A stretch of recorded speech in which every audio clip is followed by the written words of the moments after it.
My name is Rey Hernandez. I live in Miami, Florida. I currently work as an attorney. Previous to that, I had went to University of California, Berkeley for a PhD. This is back in the 1980s. And previous to that, I was in a master's program at Cornell University. I also taught at two universities for 6 years at the New School for Social Research and the City University of New York. And before 2002, I had no concepts of the paranormal, of UFOs, all of these terms. I had zero interest in this. I would have thought that everyone in here at this conference was a kook. And then in 2012, March 4th of 2012, my wife and I had a joint experience with an energy being that appeared in our living room because our 15-year-old dog became totally paralyzed, a Jack Russell Terrier, and she was like our first child. And my wife began praying all night. She was born and raised in Mexico, hardcore Roman Catholic, and lo and behold, the next day, this energy being appeared. And it was the same day that we were going to be euthanizing our dog. So that afternoon, we were going to be putting her to sleep. And so this energy being appeared. My wife disappeared right in front of me, together with the dog. I was put to sleep. And then when I woke up, 45 minutes later, the dog was totally healed, running around the living room like a teenager. And mind you, before her stroke, she was like a 90-year-old person, with severe arthritis. She wasn't able to run. She wasn't able to jump. Very sick dog. And now she was like a teenager running around the living room. And my wife, I found out later, the term is missing time. She had 45 minutes of missing time.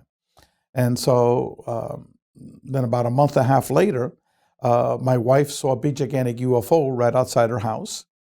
And she always sees this intelligence as angels, as angelic. Why? Because she had been praying all night to God and to Christ and for angelic intervention, and it appeared. So to her, these are angelic beings that are interacting with her. She then went to Mexico for an entire month. This was in June. So this was about 3 months after that initial experience. And then for an entire month, she would call down to see her angels. And guess what showed up? UFOs, very up close. And one time she saw these three human-looking beings dressed in white monk's robes that floated right in front of her. And then at a certain point, they disappeared. So for my wife, these experiences continued for about 6 months or so. And then for me, my initial experience pretty much started after hers finished. And I called down the craft that my wife had been seeing because I wanted to thank them for healing our dog. And at first, I was just killing time because I was waiting for a friend to give me some papers outside my house. And he was late. So I said, what the hell? Let's give it a try. Let's try to call down a craft. And in the beginning, I wasn't very sincere, but then I became very sincere, very loving, very caring. And 15 minutes later, this super large UAP, because this was not a UFO, this was a UAP, the size of like a football stadium, filled with all these complex arrangements of lights, appeared directly 5 feet from the roof of my next door neighbor's house. And it was 100 meters tall, 600 meters in width. It went all the way back. And then my daughter eventually saw it, and these three friends. And there was telepathic communications that took place. And then after that started about an entire year, more than a year, of paranormal experiences, nonstop. It was like every week there was 1 or 2 incidences of nonstop paranormal experiences. And just how our organization started, it started via a paranormal experience. This was in May of 2013. I was going to work to downtown Miami at 8:30 in the morning in the middle of a traffic jam. And I was listening to this radio interview of this man was doing a documentary on the fat. He was doing fat sculptures from the liposuction fat that he had taken out. So it was on public radio station. I was listening to this interview, and all of a sudden, I'm not in my car anymore. I didn't have a body. It was just my mind. And I was in some other type of multi-dimensional reality with nothing around me. It's just my mind. And then little by little, what gets materialized all around me, it appeared that I was inside a big, gigantic wheel, huge wheel. If you can imagine like a Ferris wheel times, 10, that type of thing. And I was inside, and there were like spokes to that Ferris wheel. And each side, each spoke was what I now call a contact modality. These are all the different ways that humans are piercing the veil and having contact with non-human intelligence. So in one spoke was near-death experiences. Another one was UFO contact. Another one was out-of-body experiences. Another one was remote viewing. Another one was mediumship and channeling. Another one was people that see and communicate with ghosts and spirits. Another one was mystical meditation. Another one was hallucinogenic journeys. People that take ayahuasca or DMT and psilocybin mushrooms, that sort of thing, et cetera, the psi phenomenon. And so all of these experiences came out like in videos, where I saw each of these different sections. It was like a video. And it wasn't a voice and it wasn't a language, but it was like a direct knowing. Like I looked at it and it was like straight information download. Like I knew what that was. Okay. Looked at the next one. Boom. I knew what it was. And then after that took place, that was difficult to gauge time because time didn't exist in that reality. Then all of a sudden, again, it wasn't a voice, but it was like a telepathic information. And it was instructions that told me, these are all the different ways that humans are communicating with us. Okay. Humans are studying each of these different phenomena as separate and distinct phenomena. But in actuality, it's one phenomena. And the glue that's holding it all together, humans are calling it consciousness. But in fact, what it is, it's the very fabric of our reality. Okay? And while this was all taking place, I don't know what the hell was going on. I didn't understand these messages, what they were telling me. This is the first time I was being introduced to a lot of these topics. I had known about this. But then after I visualized it, then it was like an instant awareness of what it was. And then it says, you need to inform humanity of the relationship between us, consciousness, and the spirit world. Okay. You will need help. And there's two criteria for that help. This is not about making money, about getting wealthy and making a living and living off of this. Secondly, the people that are here to help you have to be individuals with minimal ego. Okay. Then poof, I'm back in the car in the middle of a traffic jam, listening to this man talking about doing a documentary about art fat. Okay. And the interview did not skip a beat. It was like I was taken out of time. I was out there for 30 minutes, perceived like more or less, and I was put back without any seconds elapsed. So I was taken out of space-time. And then I was like, what the hell just happened? And I immediately called the only experiencer that I knew that I was talking to. And she basically calmed me down. And she said, yes, I know of other people that have had not the same experience you had, but people being taken out and gone to another matrix reality and brought back. And so she settled me down, told me to relax. And so the important part was not that experience, even though that's a crazy experience in and of itself. It's what happened immediately afterwards. Okay. Mary Rodwell. She's one of the world's leading researchers on individuals that have seen UFOs and have had contact with non-human intelligence. So back 6 months earlier in October, I had sent an email to 10 very famous names. People like Stan Friedman, Linda Moulton Howe, Grant Cameron, Whitley Strieber, names like that, because I wanted someone to talk to, because I had no one to talk to, which is very natural. Now I talk to people every day of the week almost. People send me emails and I wound up talking to them on the telephone. So I know what that is. So I make my time available to talk to people. And so Mary Rodwell was one of these people, okay, but I never received a response back from her. I only received a response back from Whitley Strieber and Grant Cameron. And so the email that Mary sent me that very same afternoon that I had that experience, I got home, there was an email from her. It says, "Dear Ray, I'm sorry I'm responding to an email that you had sent me 6 months ago, but it just popped on my computer screen today." And so I responded back and I said, well, this is what's happened over the last 6 months, all these additional crazy experiences. And this is what happened today. So immediately she says, "Oh my God, Ray, we need to talk." And so I started, she showed me how to use Skype, and we were on Skype till like 1:30 in the morning. And then, so I said, "Mary, I got to go to work tomorrow, can we continue our conversation?" So we agreed to continue. The very next day at 9:30 in the morning, I got a telephone call. "Hello, is this Rey Hernandez?" I said, "Yes, who's this?" "Oh, Dr. Rudy Shields." "Who?" I had no idea who this man was. Rudy Shields is an emeritus retired professor of astrophysics at Harvard University, one of the world's leading researchers, scholars, academics on black holes. Had been at Harvard for 40 something years. Very close friend of the late Dr. John Mack.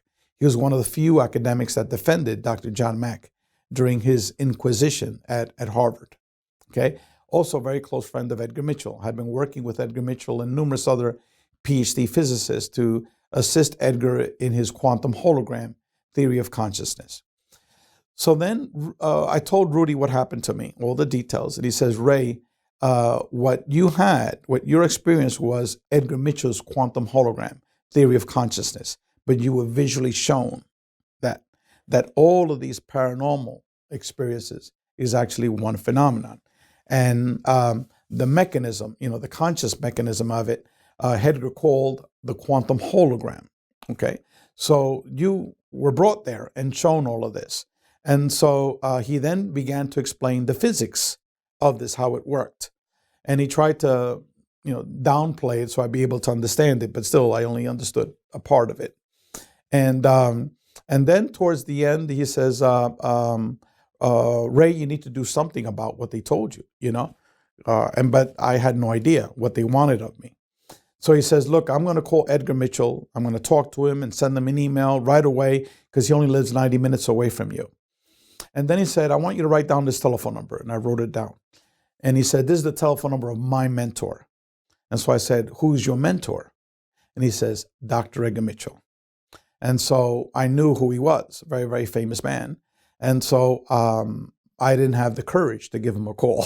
I waited about 4 hours later, and then I gave him a call. And Edgar picked up the phone, and he said that Rudy and he had already communicated. And Rudy explained to me the experience that you had. So he said, "What are you doing tomorrow morning at 10 o'clock? I said, "Well, I don't have anything, planned. That's just work." He said, "Well, can you take the day off tomorrow?" I said, "No problem." He says, "Can you get here at 10 o'clock? I said, "Confirmed." So he used to live in Lake Worth, Florida, before he passed away, which is 90 minutes away from me. So at 10 o'clock in the morning, the very next day, there's only not even 2 days had passed, I was at Edgar's home.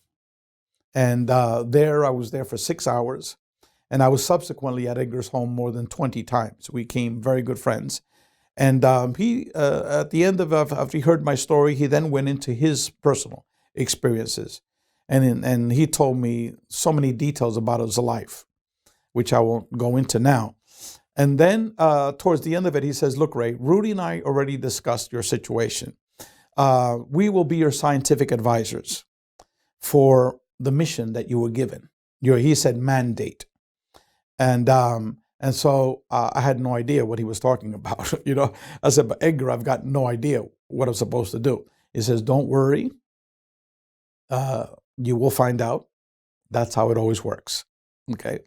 And so he says, we will be your scientific advisors for whatever he recommended, an organization, a nonprofit, for whatever is to be done. So then when I got home, I emailed Mary Rodwell, and then we chatted on Skype. And then I said, would you like to join us? So then the four of us became the co-founders for this organization that eventually became to be known as the Dr. Edgar Mitchell Free Foundation. Okay. And what we wound up doing was the first ever comprehensive academic research study of individuals that had seen UFOs and have had contact with non-human intelligence. No one had ever done this study before.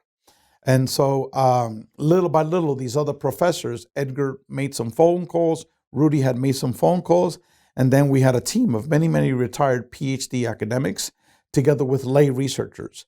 And Kathy Martin was one of them, Dr. Leo Sprinkle, Barbara Lamb, Denise Stoner, together with numerous PhD academics.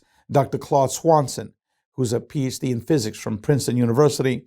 Dr. Dean Radin became an advisor to us.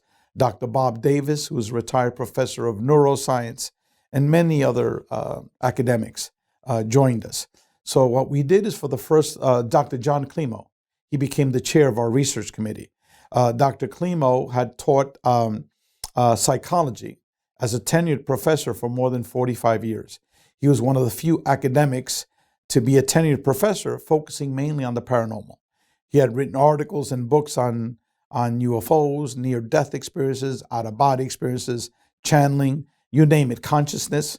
Many were peer-reviewed academic articles and several academic books. And so he became the chair of our research committee. And so over a 9-month period, this team of academics with the team of researchers, people like Mary Rodwell, Kathleen Martin, etc., Barbara Lamb, we all got together and we said, okay, how do you go about beginning for the first time to do a comprehensive, multi-language, multi-country academic research study of people that have seen UFOs and have had contact with non-human intelligence? 9 months we spent on the methodology, and we came up with 3 surveys. 2 of them were quantitative. One of them was a qualitative survey. We wound up with 600 quantitative questions and 70 written responses to open-ended questions. For the English language survey, because we're doing it in multiple languages, we wound up with 4,200 individuals from more than 100 countries that took our surveys. For the qualitative instrument, we received more than 10,000 pages of detailed experiences from individuals. And then for 3 years, we wound up disseminating our survey, asking people to take our survey. And I could go into some of those details, but basically we posted on a weekly basis to over 500 Facebook sites, mainly UFO, that was the vast majority of these Facebook sites, and paranormal type of Facebook sites that talked about out-of-body experiences, ghosts and spirits, near-death experiences, consciousness websites. And then we spoke at over 100 radio shows. And many of the people in our organization had their own radio shows. Grant Cameron, which was an advisor to us, had interviewed us numerous times. Mary Ellen Guiley, who's a member of our board of directors, she every week she talked about our research study. Kathy Martin, on a weekly basis, is on these radio interviews. And Barbara Lamb was on numerous radio shows, Leo Sprinkle, and some of our academics. So it was a constant bombardment for 3 years on the radio interviews. And then we had a mailing list of 5,000 names. And so many of the people of our committee donated their mailing lists. And these are thousands of people, it was 5,000 people. Also, we sent to all the MUFON representatives. We had over 250 names in MUFON. So the whole hierarchy, from the top brass to the state directors, the assistant state directors, to the STAR team members, to all the different titles that MUFON had at the state level, these people got a monthly email telling them this is the research study we're doing. If you know anyone that's had these experiences, encourage them to take our survey. So this was done over a 3 year, and as I said, we collected 4,200 responses. from over 100 countries. Then we spent an entire year analyzing that data. We had a PhD statistician that worked with us, Dr. Russell Scalpone, and he was doing lots of statistical analysis to it. We wound up publishing two peer-reviewed academic articles. One was in the Journal for the Society for Scientific Exploration, and it's a journal that Jacques Vallée has published in numerous times. Hal Puthoff, let me see, several of the scientists in our organization have published in that journal. I think I mentioned Jacques Vallée numerous times. And so Dean Radin, Dr. Dean Radin as well. And then in the Journal of Consciousness Studies. So these were peer-reviewed, academic-reviewed academic journals. We then began writing our book. And our book is titled Beyond UFOs, The Science of Consciousness and Contact with Non-Human Intelligence. This book is 820 pages. As you can see, it's a very thick book, very, very heavy, weighs 3.5 pounds. This is the result of 5 years of research. And as I said before, it's the first academic research study of people that have seen UFOs and have had contact with non-human intelligence. Now, let me go over some of the research findings from our book. Obviously, there are hundreds of findings to our research study, but let me go over the 4 major findings, okay? We wanted to find out how people perceive these experiences, whether they were positive, negative, or neutral. And we asked that question more than 25 ways, because depending how you ask a question, you'll get different responses. We also asked for the different types of beings that people were seeing, physical beings. How did they characterize those experiences? Was it mainly negative, slightly negative, neutral, slightly positive, or mainly positive? And so then we got lots of responses to all these questions. And what we determined was that initially, 38% of these individuals viewed their experiences as negative initially. But this was the initial experiences. Now, many years later, how you perceive these experiences. Now, depending on the question, between 85% to 95% viewed their experiences as positive, okay? Which contradicts what's being presented in ufology. What we also found out was that 1/3 of the people had abduction experiences. 2/3 never had an abduction, but yet they've had contact experiences, they've seen UFOs, okay? Now, the people that were the most negative were logically the abductees, but even then, 70% of the people that had abduction experiences now call themselves contactees, not abductees. The reason why was because over time, their experiences changed. Initially, they were very frightful because you saw these physical beings, you were totally scared, or you were on a paralyzed, being examined almost all the time by a small gray. And the people that only had 1 or 2 of these experiences and nothing else, they were the most traumatized individuals, okay? But for the vast majority of people, they didn't have 1 or 2 experiences, okay? And they didn't have abduction experiences. For the vast majority of the people, 40% had more than 20 experiences, okay? Another almost 35% had between 10 to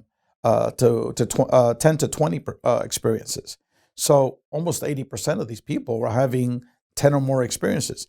And what happened was the nature of the experience changed, okay? In the beginning, it was these frightful experiences. Like Whitley Strieber. Whitley Strieber is a classic example if you're familiar with his story. In the beginning, it was frightful, dreaded, highly, highly negative.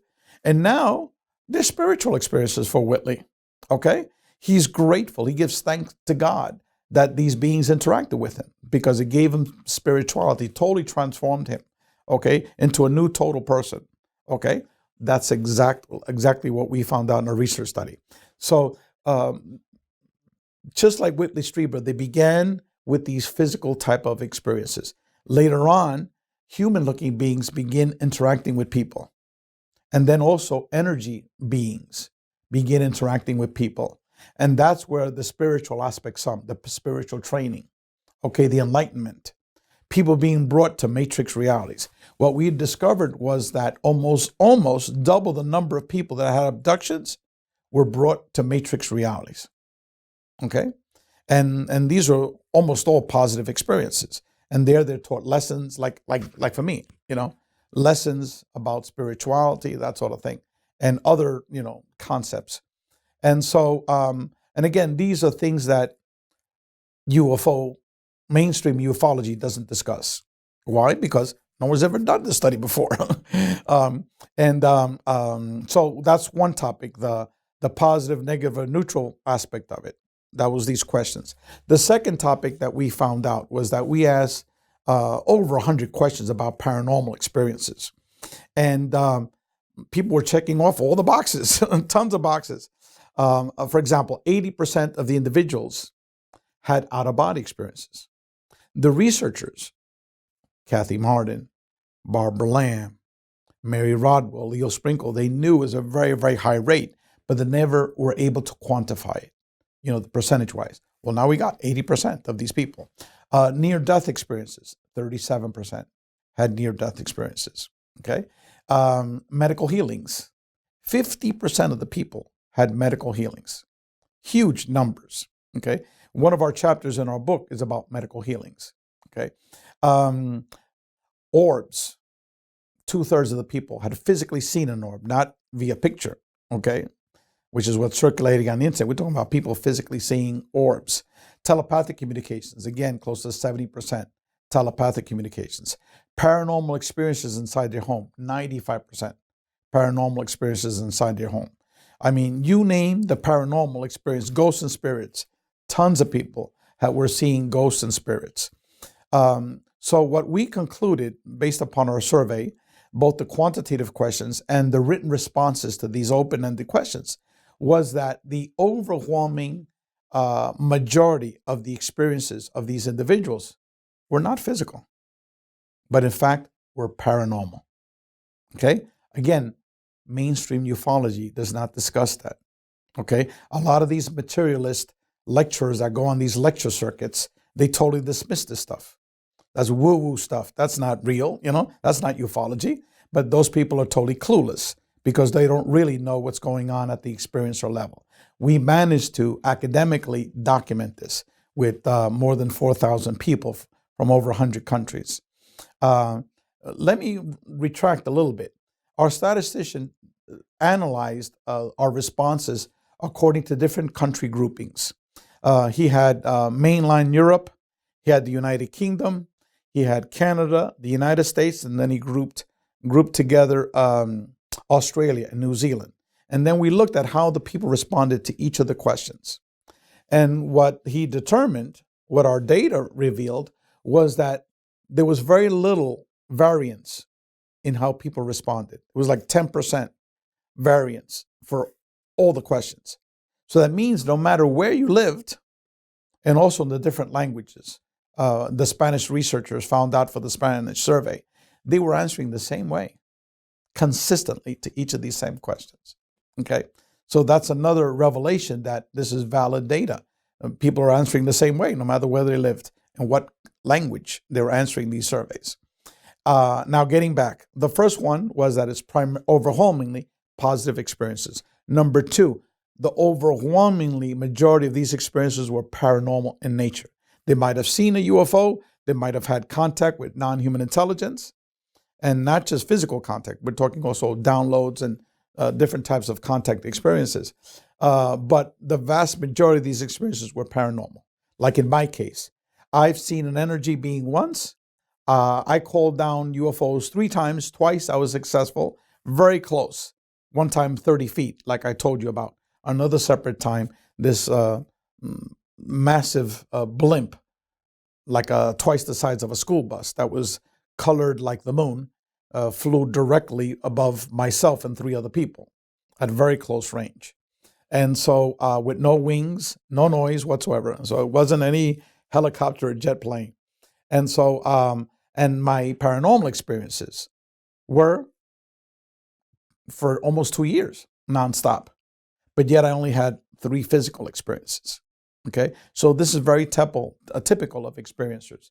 They've had physical, but the overwhelmingly type of experiences were paranormal. Now, the third major finding is we had borrowed questions from a 1986 academic research study that near-death experiencer researcher, Dr. Kenneth Ring, did in 1986. Dr. Kenneth Ring is now an emeritus professor of psychology from the University of Connecticut, and he's one of the world's leading experts on near-death experiences.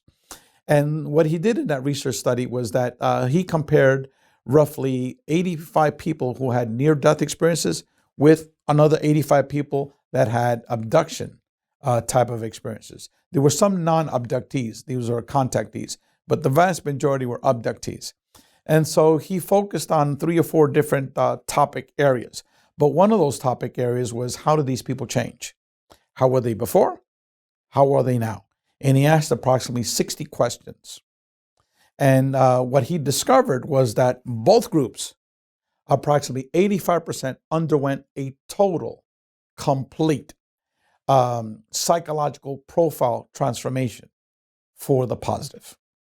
Now, let me explain that. Okay. For example, do you fear death? The vast majority of people that were contact experiencers said no. Okay. Well, let me go back to the percentages. What he discovered was that 85% of these, both groups, not one, both groups, the NDE group, the UFO abductee groups, totally changed who they were. It was a total transformation of their personality for the positive. Okay. So what we did is we borrowed 85 of those questions. Not 85, I'm sorry. We borrowed 60 of those questions about how these people changed. We put it in our survey. And guess what? Same exact finding. 85% of these people, on the average, depending on the questions that were asked, underwent this total and complete transformation. It was like they started off as a worm, and all of a sudden they came out a butterfly. Okay. And some of the questions were, for example, do you fear death? 85% said no. People that were atheists all of a sudden become very spiritual. People that were very religious, all of a sudden, they become very spiritual. They might have gone to church and mass every Sunday, but they weren't very spiritual. Now they were very spiritual. And some of them still, maintain the religious aspects to them. They still go to church, but they know it's much more profound than just, the church. People became less egotistical. They became more loving. Okay, more ecologically friendly. Money, all of a sudden was not important in life. They became more consciously aware, okay, that the bigger picture, that we're not alone here. And they became more aware of God, source, whatever you want to call it. And it was 60 different questions. It was a totally complete new person.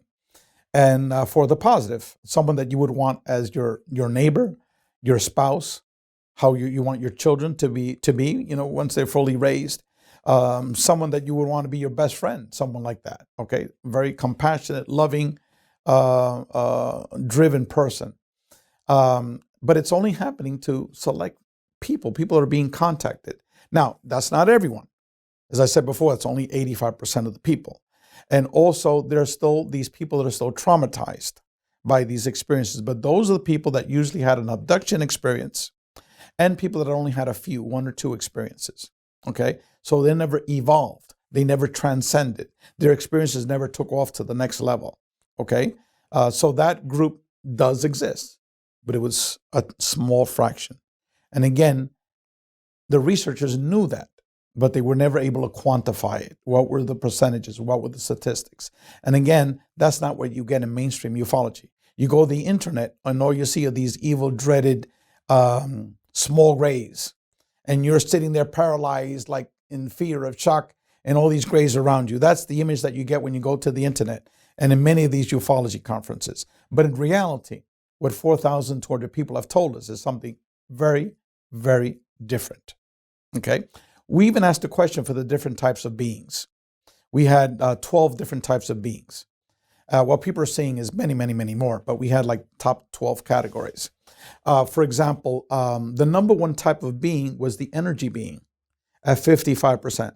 Again, mainstream ufology doesn't discuss that. The number two type of being was the human looking being, 52%. Number three was the small grays, 51%. And we're not talking about, 100, 150 people. No, we're talking about 1,100 people had contact with small grays. Huge numbers, okay? The next number was the ghosts and spirit forms. That was 47%, okay? Then after that was the tall grays, 37%. Then after that was the reptilians, and I believe that was, I'm not sure exact, but I believe it was 35%. And the insectoid was about 30% or so. People describe as the praying mantis, the insectoid types. And then we had other types of categories there. But what we discovered was that for all of these different types of entities, we asked them, was your experiences mainly negative, slightly negative, neutral, slightly positive, or mainly positive? Okay, so let's pick the grays, the small grays. In the internet and in these UFO conferences, they have these reputations as being very, very negative. People are totally traumatized by this. Well, guess what? Only 10.5% of the people viewed their experiences with the small grays as mainly negative. 60% said it was neutral, and the rest was positive. Okay? So that's not perception of what's being portrayed, but yet that's what 1,100 people are saying. Even for the evil, dreaded reptilians, the ones that had the most vicious reputation, the ones that will, you go to the internet, you hear all these stories, they raped your wife and they ate your children, and Obama's a reptilian, And so all of that is sheer nonsense. We asked the question, only 22% of the people, 450 people had reptilian experiences. Huge numbers, 450, okay? Out of those 450 people, 22% said that their experiences were negative. But then when we went to phase three is where people wrote out the details of their experiences in writing. What did we discover? The vast majority, almost all of the people, the reason why they wrote was mainly negative because they were totally scared once they saw this being right in front of them. We're talking about an 8-foot-tall being, 500 pounds, like steroid muscles, with a crocodile head, looked like an alligator, right in front of you, and you're totally horrified. Okay? But yet only 22% of the people said that. And the main reason was, as Dr. John Mack said, the ontological shock of the experience. Because all of a sudden, like Barbara Lamb, she's in her middle of a living room, cleaning the living room, and this reptilian being appears right in front of her. But Barbara had been doing this work for so many years, so she wasn't totally shocked. She had telepathic communications with this being, and it wasn't negative at all. It was actually very positive. Okay, so for some people, not the vast majority of them, but for some people, I would say it was less than 100, they managed to continue to have these reptilian experiences. And then later on, they lost their fear. And then telepathic communications began. And then it became very positive, these experiences with these reptilians. And I think you had a speaker last year, Nancy Tremaine, that spoke here last year about her experiences, mainly with reptilians. And so what our data reveals is that what is being circulated in the internet and all of these materialist ufology speakers, that these people are totally clueless as to what really is going on with experiencers. That our data reveals that it's something so much more complex. Okay, so now let's focus on the four major aspects. One was that mainly positive, mainly paranormal, and people are being totally transformed, and that a butterfly was coming out, pretty much. Totally new human, okay?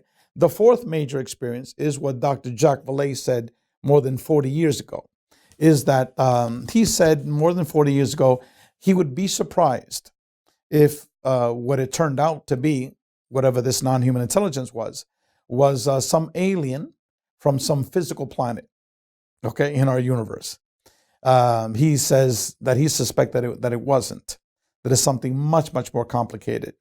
He's also stated that it's consciousness based, okay, and privately, when he's spoken to many, many people, he also believed that it might be multidimensional in nature. Why? Because there's a manipulation of space-time. And what he said is that we just don't understand space-time. Physicists, PhD physicists, we still don't understand, a lot of the basic elements of quantum physics. So what we determined was that in the experiencer contact phenomenon, undoubtedly there was a manipulation of space-time. For example, the people that are being brought to a contact modalities by a physical being that appeared in front of them and say, look, Adnan, I know you've been thinking about death lately. And this is this being, physical being, like an energy being or a human-looking being, appears right in front of you, dressed in a Roman tunic, okay? And he said, let me show you what death is like.